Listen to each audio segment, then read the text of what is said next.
Under Elisabeth Christine's dress, heat accumulated like in a sealed furnace. The corset dug into her body, powder ran down her temples, and perfume didn't mask but emphasized. In the hall, where she had just been named Crown Princess of Prussia, whispers had already begun. She smelled too strongly, too strangely, too unfitting for a court. The scent became what they humiliated her with. Not her speech, not her posture, not her origin, but that faint aroma of an alien woman, unwelcome here. She tried to love her fiancé, but even before the wedding night, he dreamed of disappearing.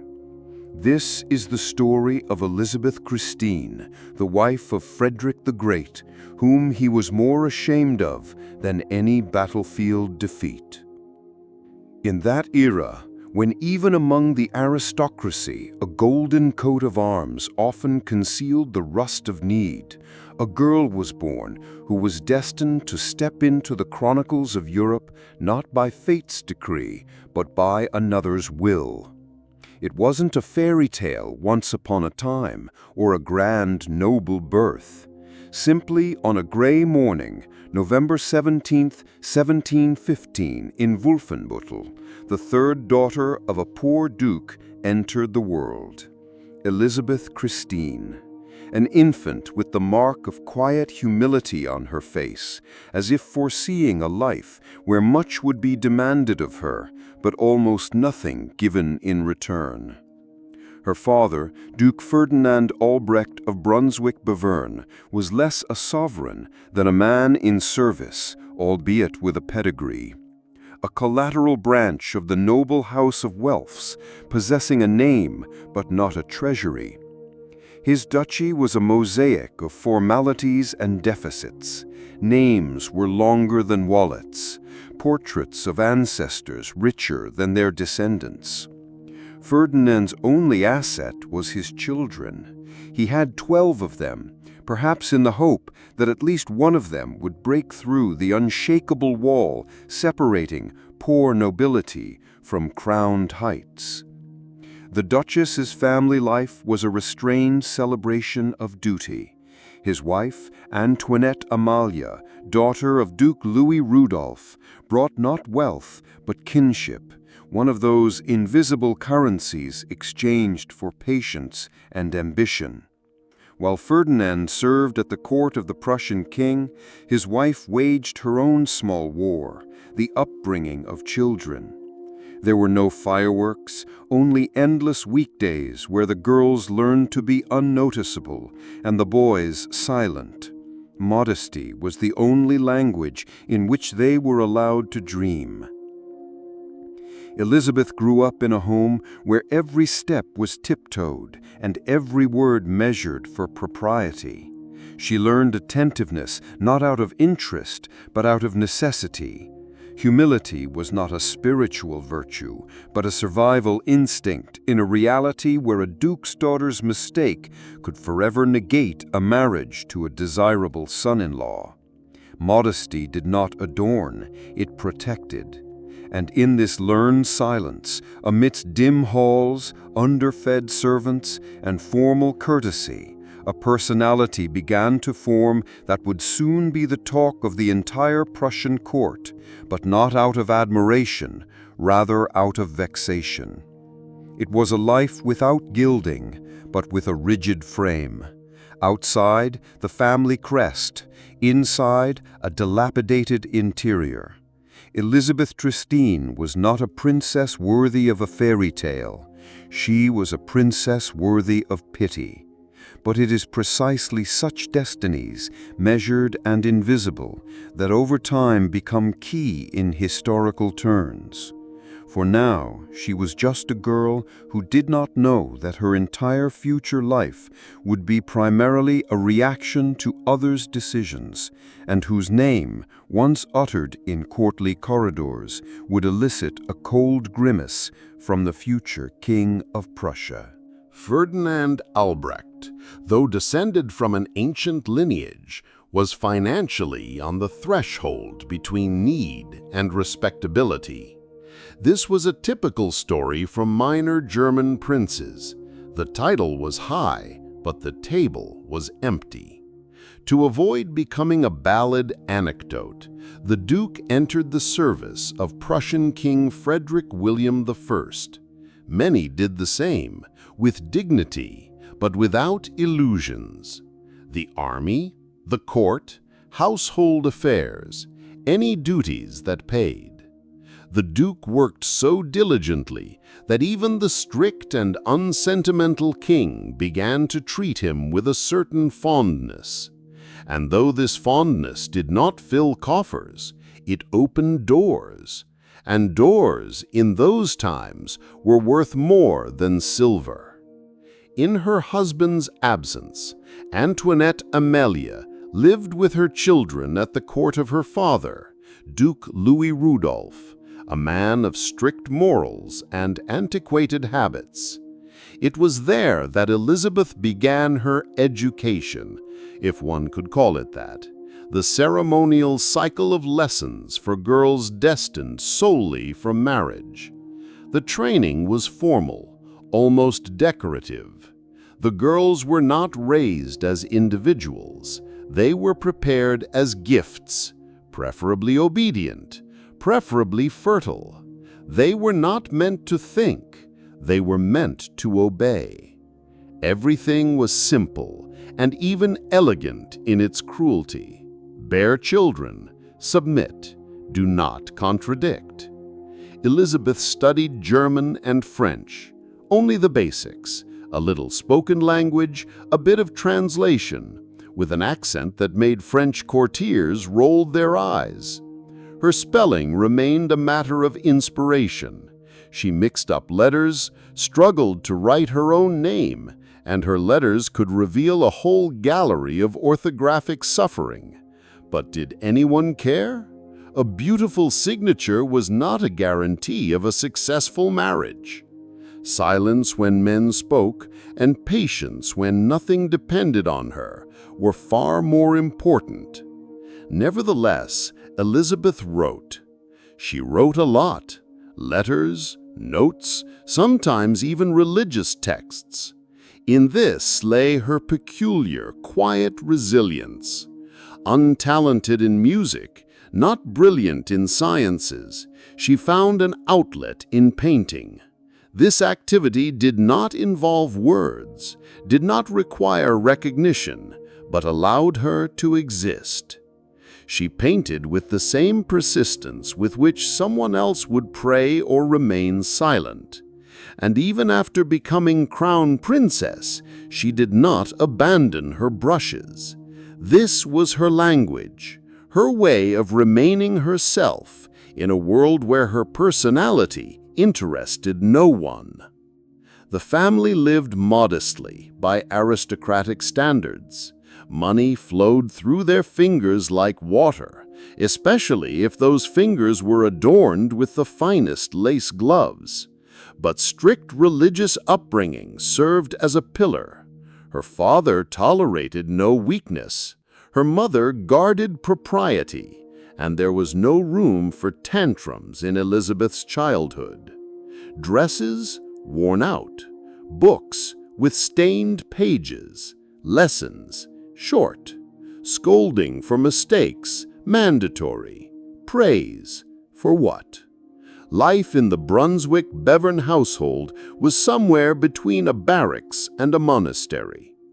Elisabeth Christine was neither sharp-witted nor striking in appearance, yet it was she, this girl with a timid gaze and a crooked handwriting, who was to become the wife of the future Frederick the Great, not out of love, not even out of calculation, but through a chain of circumstances where her opinion played no role. From this moment, history began to twist with particular cynicism, as happens when fate is not a gift, but a promissory note issued by society to a woman for simply existing. In the castle, where the cracks between the stone slabs knew more secrets than the servants. Elisabeth Christine's days stretched like the viscous, overcast sky over Wolfenbüttel. The modesty of her upbringing was reflected not only in the meager furnishings, but also in the treatment of the girl herself. She was the third child of 12, not the first to be pinned with hopes, not the last to elicit tenderness. Teachers were invited for her rarely and for short periods. French lessons ended before actual reading began. German was taught more orally than in writing. All education was reduced to creating a well-mannered, silent shadow who knew how to lower her head and not irritate her interlocutor with her literacy. Orthography was her personal enemy. She constantly made mistakes, even when writing her own name, swapping letters as if she herself doubted her right to her own identity. In the letters she would later write throughout her life, there was no elegance, but there was astonishing honesty. Every word sounded a little awkward, as if written with a hidden apology. Even her translations of religious texts, such a respectable endeavor for a woman of her circle, appeared diligent but not brilliant. She wrote as she breathed, haltingly, by force of will, in an attempt to be understood at least by the heavens, if earthly readers treated her condescendingly. Music, as was proper at court, accompanied every festive evening, but in Elizabeth's life it sounded false. Her voice was forgettable. She had no gift for captivating. No composer would have wanted to write an aria for her timbre. No servant would stop to listen as she hummed. If Elizabeth loved music at all, it was quietly, without pretense, like someone loves a garden without knowing how to plant trees. Her only solace, her only passion, became painting. She would sit for hours by the window, capturing the muted shades of the sky, the folds of the curtains, the tired faces of her sisters and nannies. In this silent work with paint and light, she finally felt she belonged. Painting became her way of saying what words could not. She competed with no one, exhibited no paintings, dreamed of no recognition. She simply took up her brush and disappeared within herself. Later, as crown princess, she would still sit in silence, drawing fine lines, as if she wanted to paint a new, more just world, at least on paper. This pursuit required no courtly charm, depended on no opinion from her mother or the king. It was her personal Rheinsberg, her only refuge before a real one appeared. But in her youth, no one expected that this girl with a listless gait and unremarkable speech would one day marry the man history would call the Great. In their home, daughters were not prepared for brilliant marriages, they were prepared for acceptance. Their future was determined by the family's list of debts and existing kinship ties, not by personal qualities. Elizabeth was to marry someone acceptable and quietly disappear into the ranks of countesses, baronesses, and duchesses, forever lost in genealogical tables. However, life, as is known, loves cruel irony. And one day, it was in this girl, weak, inexperienced, and seemingly uninteresting, that they saw the future queen, not because she was the best, but because circumstances deemed her the least unsuitable. When Elisabeth Christine's name was first heard in the corridors of the Prussian court, it caused neither astonishment nor delight, only mild bewilderment and a cold smirk. By then, she had already passed her 16th birthday, an age when princesses' fates were decided behind closed doors to the sound of quill scratches and diplomatic toasts. She herself had no idea that she was becoming a figure in a complex game of chess, where kings played with particular cynicism and queens, as a rule, were not women but their fathers' political ambitions. Secret negotiations about her future marriage began at the end of 1731. The initiator was none other than Frederick William I himself, The stern Prussian king, a soldier on the throne, an enemy of luxury and love. His gaze fell upon the ducal family of Brunswick-Wolfenbüttel, not out of affection, but out of dry calculation. Ferdinand Albrecht was for him not just an acquaintance, but a reliable man with proven loyalty, worthy, though poor. The choice fell upon the Duke's eldest daughter, Elisabeth Christine. And though not a word about feelings was spoken in these backstage negotiations, her very name was admitted into the realm where the destinies of monarchies were decided. This marriage had many opponents. First and foremost, the Queen of Prussia herself, Sophia Dorothea, a woman of high ambitions and an unhealthy love for her own plans. Her dream was to ally herself with the English house. She hoped that her son, Crown Prince Frederick, would marry Princess Amelia, an Englishwoman, a beauty, her niece. And if Sophia Dorothea had even half the power in the house she dreamed of, her plans would have become reality. But in Prussia, power belonged to a man who possessed neither sentimentality nor patience. Frederick William I decided that his son would be betrothed to Elisabeth Christine, and the matter was closed. The groom himself reacted to this news with inexpressible disgust. For him, marriage was not a union of hearts, but a sentence. In December 1731, barely having learned of his father's intentions, he wrote in his usual, sarcastically helpless style that as long as he remained unmarried, he thanked God, and if he married, he would be a bad husband, for he feels neither love nor sufficient attachment to the female sex. The thought of marriage seemed not just unpleasant to him, but repulsive, like something alien to his personality. But even in this outburst, he emphasized, "Out of obedience, I am ready for anything." In these words, the first chord of tragedy already sounded. Not a personal drama, but a great mismatch of characters, fates, and desires. Only a few months remained until the meeting with Elisabeth Christine, but the decision had already been made. In February 1732, after a series of attempts to protest, argue, threaten, and persuade, Frederick surrendered. Not because he changed his mind, but because he was raised to be subordinate. For him, obedience to his father, stern, authoritative, unforgiving, was not just a virtue, but the only way to survive.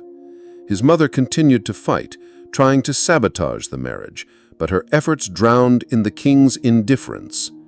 The engagement was set for March 10th. It was a state decision, not a family one.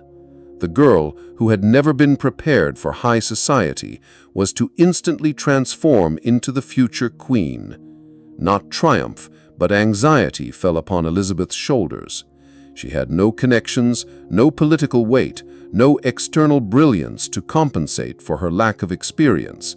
And yet she went to Berlin as one goes to a temple or an execution, with a face full of bewildered humility. What awaited her there had neither a shade of hospitality nor a hint of welcome. The king greeted her with polite warmth, like a tool chosen for work. Sophia Dorothea barely concealed her disgust, and Frederick, the future husband, was as cold as marble and as reserved as a man who had just received a medal for long service. But Elisabeth had no right to be frightened. She looked at him with admiration, as if he possessed more light than the palace halls, and, as often happens with those who are deprived of attention, she fell in love instantly, with his face, his gait, his skin tone. Even the fact that he was shorter than her seemed a funny trifle, not a harbinger of how he would belittle her in the future. Frederick, accustomed to the worst as the natural outcome of any endeavor, was, to his surprise, not entirely disappointed. In a letter to his sister, he admitted, "I do not hate her as much as it seems." And though he pretended to despise her to appear even more obedient to his father's will, in reality he was struck by her appearance. She had fair hair, pale pink skin, delicate features, an appearance that could adorn any portrait. But behind this appearance there was nothing that touched him, no sparkle, no daring, no strength. She was, in his opinion, soft, uneducated, poorly dressed, unprepared. And yet he hoped that she could be molded into a queen. But in that phrase lay the seeds of what would destroy their union. He wanted not a woman, but a project. She wanted not a crown, but love. And at this point, their paths converged, only to diverge completely soon after. No one greeted Elisabeth Christine as a long-awaited bride. Not a single gaze was warm, not a single smile sincere. The engagement took place as planned on March 10, 1732, in the Royal Palace of Berlin, but the atmosphere of celebration resembled a diplomatic ritual more than a family event. The princess, raised in modesty, stood quietly amidst luxury, like a chance passerby who had wandered into a ball. Sophia Dorothea, Queen of Prussia, was forced to maintain a cold dignity in public, but behind closed doors, her pen took revenge with her tongue. In a letter to her daughter Wilhelmina, she did not hold back. "The princess is beautiful, but as stupid as straw. I do not know how my son is supposed to adapt to this monkey." This was not just contempt, this was war, cold, persistent, feminine. Sophia Dorothea felt this bride as a defeat of her own ambition, as a foreign element thrown into her carefully constructed courtly architecture. In her eyes, her son's marriage to a poor provincial princess was not a union, but a mistake. She could not forgive her husband, nor the world, nor, especially, Elisabeth herself. The girl became the object of silent revenge, without the right to reply, without a shield or allies. Her daughters soon came to the mother's aid.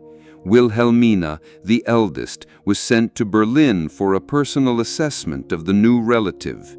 In her memoirs, she later wrote about a tense, almost suffocating atmosphere, where not premonitions of love, but the sense of doubt lingered. The third sister, Charlotte, went even further. One day she accidentally attended the bride's morning toilette, and later recounted with unbearable frankness. The smell emanating from Elisabeth was so sharp that she almost lost consciousness. The girl, in her opinion, suffered from sores, crooked legs, and a deformed hip. All this was presented as a discovery, as a new chapter in the annals of humiliation. Whether this scene was true, no one knows. The history of royal courts is built not only on events, but also on insults turned into legends. However, even if all this was a lie, the very existence of such stories speaks of the intransigence of the environment Elisabeth Christine entered. No one wanted to accept her. No one tried to see her as a person. She became a symbol of wrong choice, a target for disdain, an exotic, unwanted piece in a chess game where she wasn't even a pawn, more like a dusty token from someone else's board. The Prussian king might have treated her with respect, but in this house, full of heavy gazes, respect was a rare coin kept out of sight. Even the king's benevolence could not drown out the chilling wind that blew from the queen and her daughters. The treatment of Elisabeth was reminiscent of a theater troupe's behavior towards a poorly performing actress who could not be fired, but could be mocked, ignored, left without lines or applause. With each passing day, it became increasingly clear she would not be accepted. She would not become one of them in the hall, in the corridor, or at dinner. Even if she sang like an angel, danced like a nymph, and quoted Seneca, it would not be enough. She did not come from the right world, from the right bloodline, from the ambitious plan harbored by the women at court. Everything about her was irritating: her simplicity, her inexperience, her provincial gaze. Even her smile, timid, tense, provoked ridicule. And yet, the most frightening thing was that they didn't even try to break her. They simply left her outside the door. The rejection was not violent, but viscous, like a feverish dream. She could stand in one corner of the room, and laughter would suddenly erupt in another, as if her absence was more present than she herself. The world of the Berlin court was closed, not to expel her, but to prevent her from entering from the very beginning. And that was far more terrifying, because an exile is pitied, but no one feels anything for the unnoticed. Thus began her journey into a new family, without joy, without support, without illusions, only with that quiet, inwardly suffered dignity that cannot be painted in a portrait or conveyed in a letter. A stranger in her own home, that's how Elisabeth Christine felt in Berlin, where every glance was cold and every touch reminded her that she was not expected here. In that spring, when other brides chirped about future love, tried on lace, and dreamed of their first waltz, she learned to recognize disdain in gestures, displeasure in silence, and contempt in overly sweet compliments.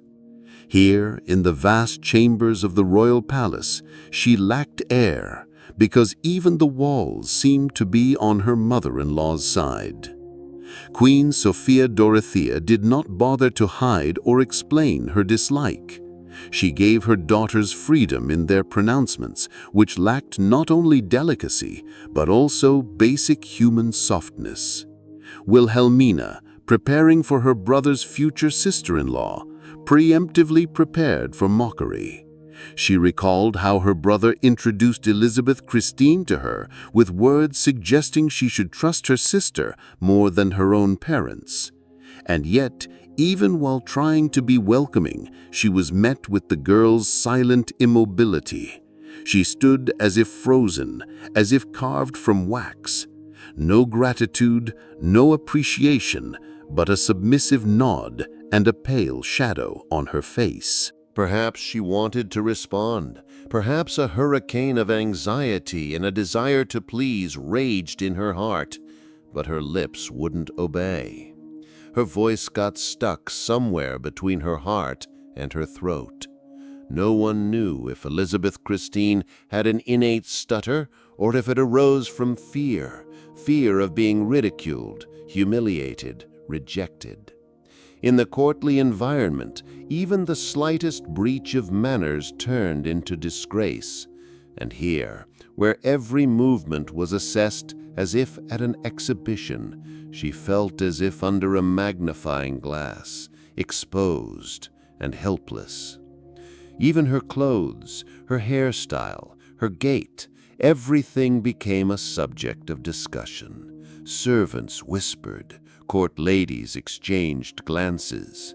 Her posture was considered clumsy, her teeth unattractive, her face too childish to be worthy of a royal crown. Some noticed her paleness, others her excessive thinness, and some said she walked as if afraid of her own steps. Perhaps they were right. Perhaps during those weeks she truly feared not just walking, but stumbling. Her fiancé, Frederick, looked at her with an indifference that hinted at a weary rejection of all feelings.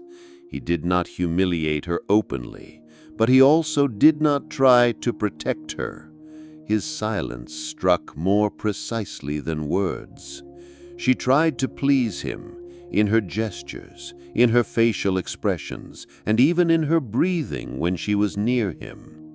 But he was like an icy surface, smooth, polite, and unattainable. She received letters from him, short, empty, as if written out of politeness before a verdict.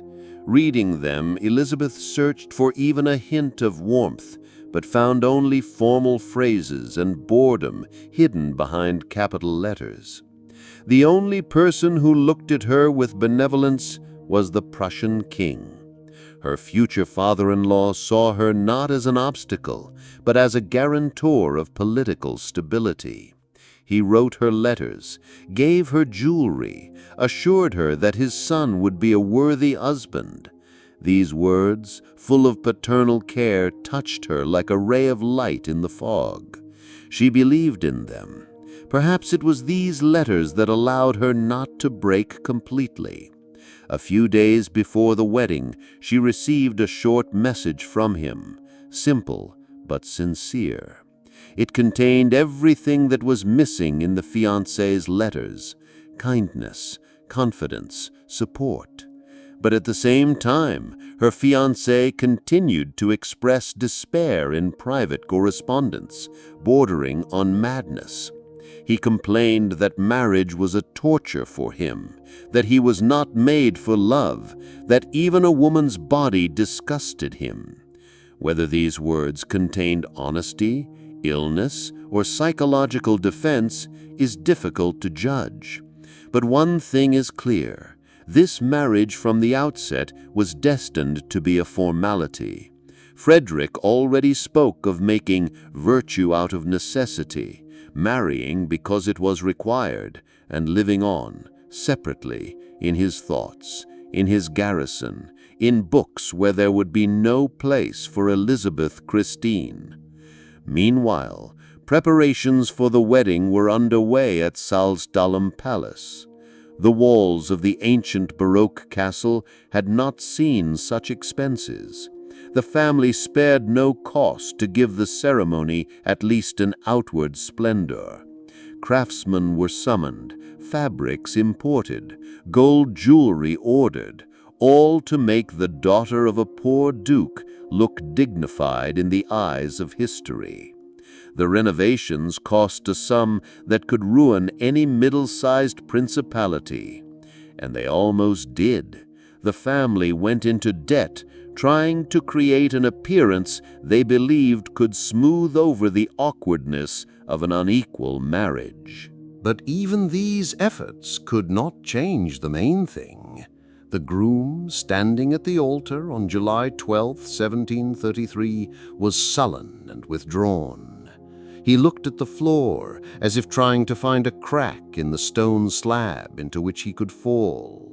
And the bride, pale, with downcast eyes, holding her breath, stood beside him, as if not believing that all this was happening to her.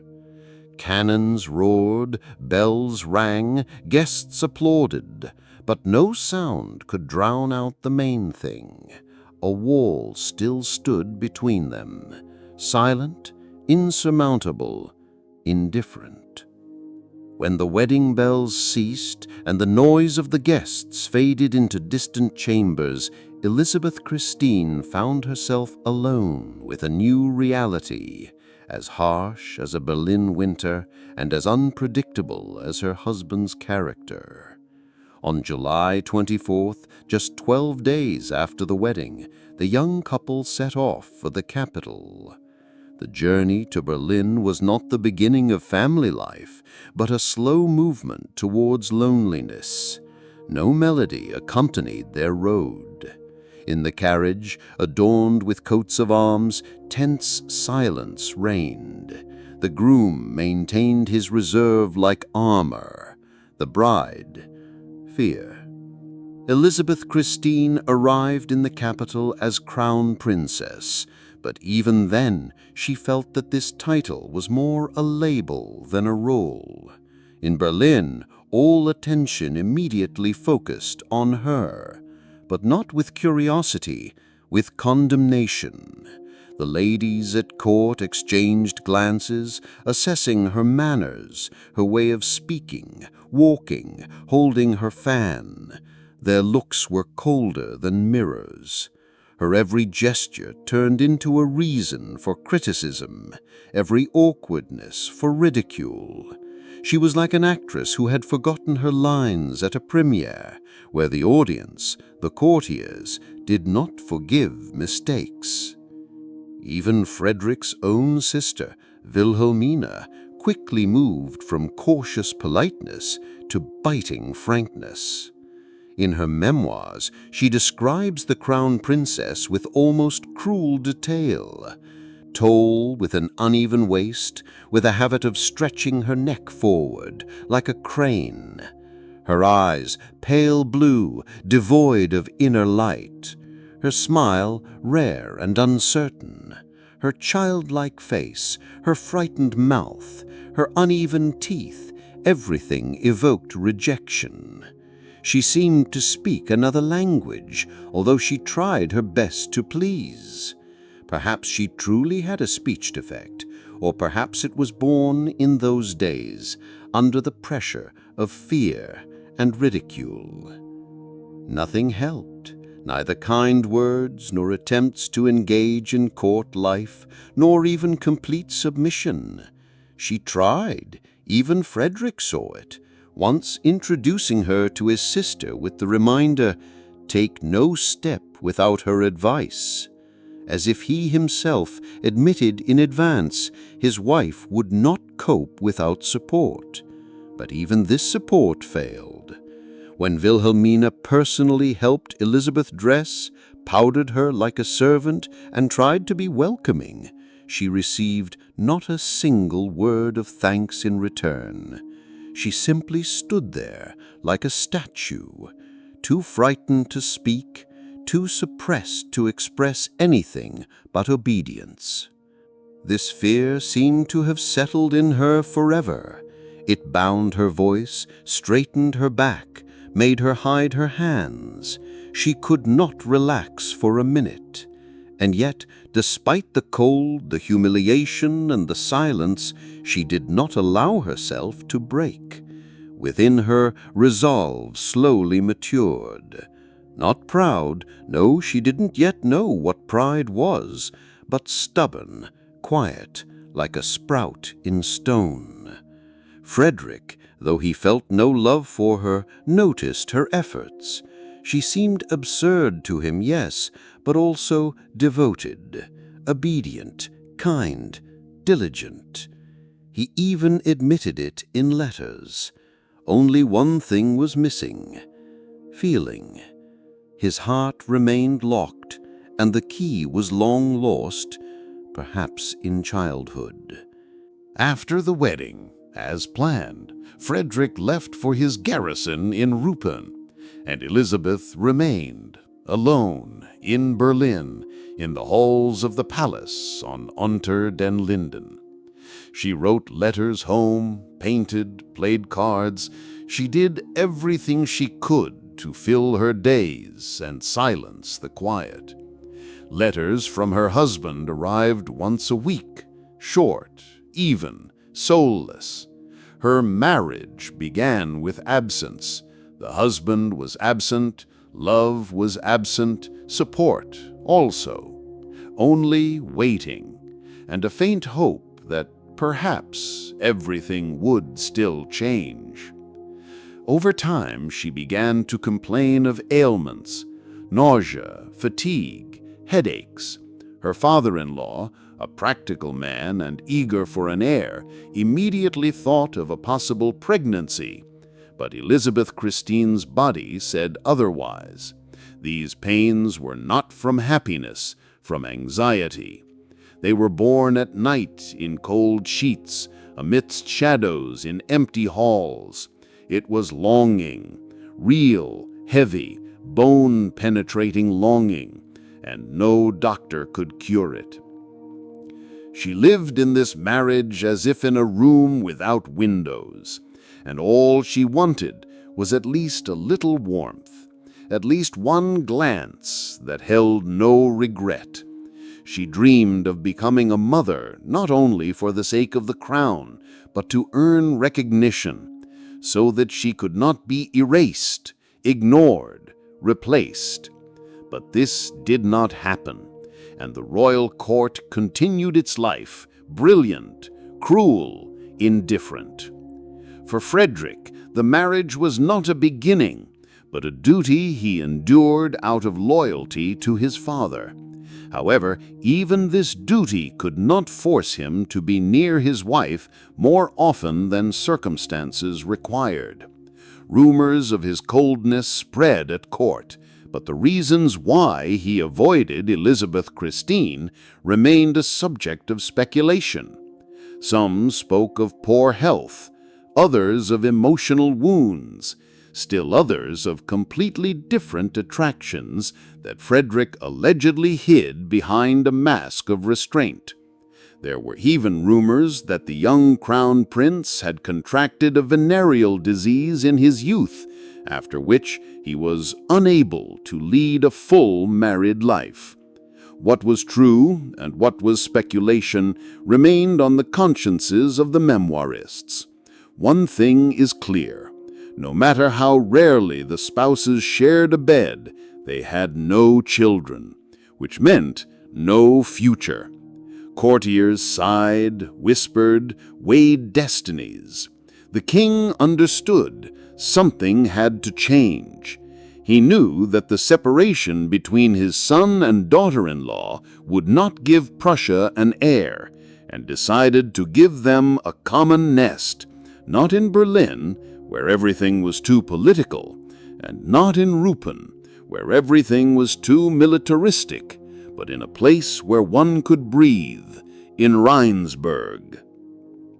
Rheinsberg Palace, when it was first shown to Elisabeth Christine, was more of a ruin than a residence, but in her eyes it became a symbol of hope. Here they would be together. Here he was her husband, not crown prince. Here she was a woman, not a pawn.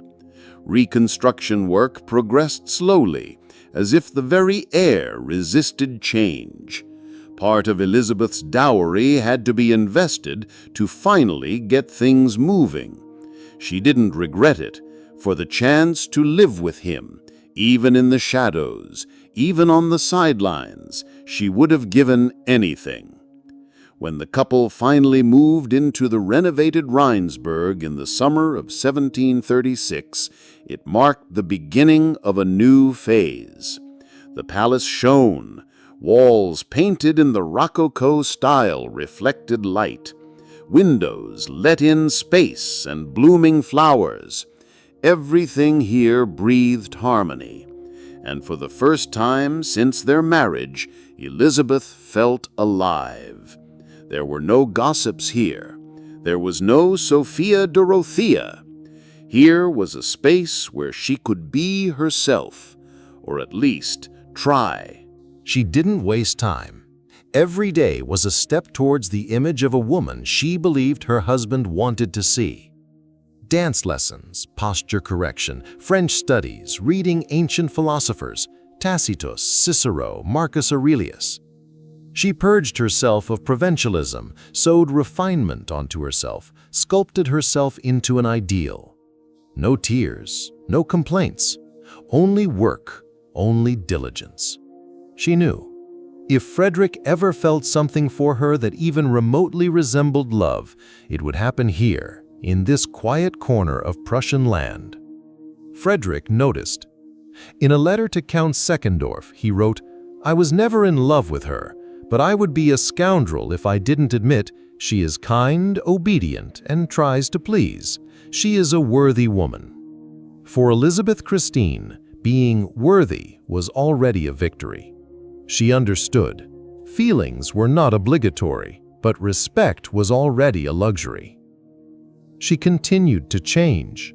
From a shy, stuttering girl, she transformed into the mistress of the palace, into a crown princess whose word was heeded. Her step became more confident, her voice clearer. She no longer feared her own reflection. Even if a hope for love still flickered deep within her heart, she no longer asked. She simply was there, gentle, devoted, calm. the kind that even a man who had walled himself off from the world with bookshelves and philosophical aphorisms could tolerate. And yet, in this secluded happiness, shadows continued to glide along the walls. Every letter from Berlin, every piece of news about the old king's health reminded her, this is not forever.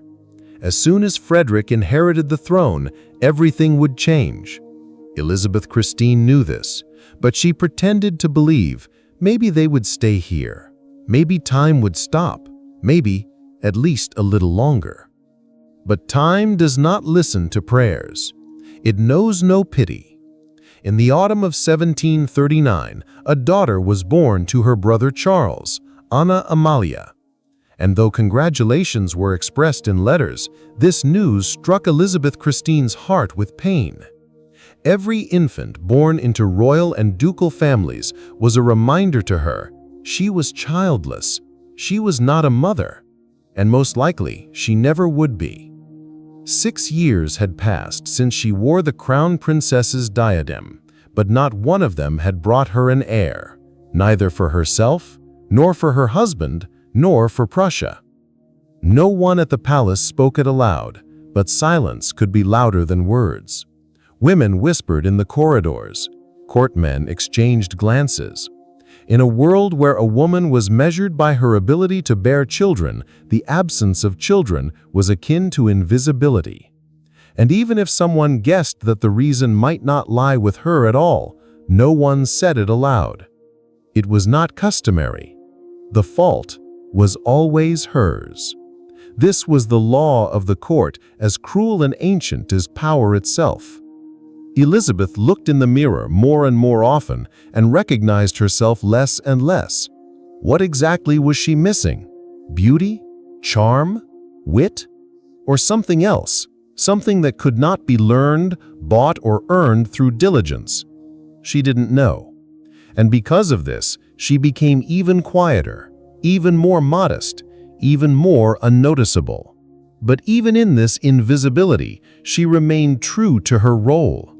She tried to be a crown princess worthy of respect, perhaps without the title of mother, but with the dignity of a woman who does not betray. And yet, the shadow of fear did not leave her. She knew at any moment she could be abandoned, divorced, sent back, or even worse, kept close but never spoken to again. To be nearby, but not to be a wife. And when Frederick's father began to weaken, when his days became shorter and his speeches more incoherent, Elisabeth Christine seemed to freeze. In one letter to her brother, she wrote, "I fear for him. With all my heart, I wish him to live as long as possible. I am 1,000 times happier as crown princess than I think I could be as queen, because then will begin what I do not want." And she was right. Frederick William I departed on May 31, 1740. With him ended an era in which she was, at least, protected, and a new, much colder one began. Now she was the king's wife, but this title changed nothing. It did not bring Frederick closer.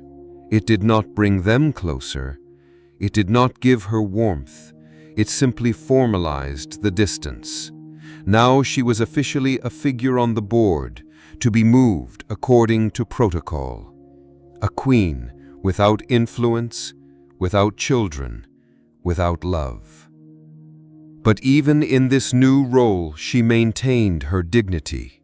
She did not complain. She did not make scenes. She did not seek sympathy. In the silence of Charlottenburg Palace, she walked her own path. She read, wrote letters, engaged in charity, spent hours in prayer. She accepted her fate, not with submission, but with a kind of inner stoicism, as if saying to the world, "Yes, I was not given love, but I will remain human." Frederick, meanwhile, disappeared from her life more and more.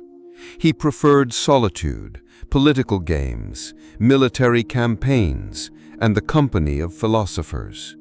His world was Potsdam, Sanssouci Palace, his flute, books, and conversations about the Enlightenment. Elisabeth Christine did not enter this world, not because she didn't try, but because she was not allowed.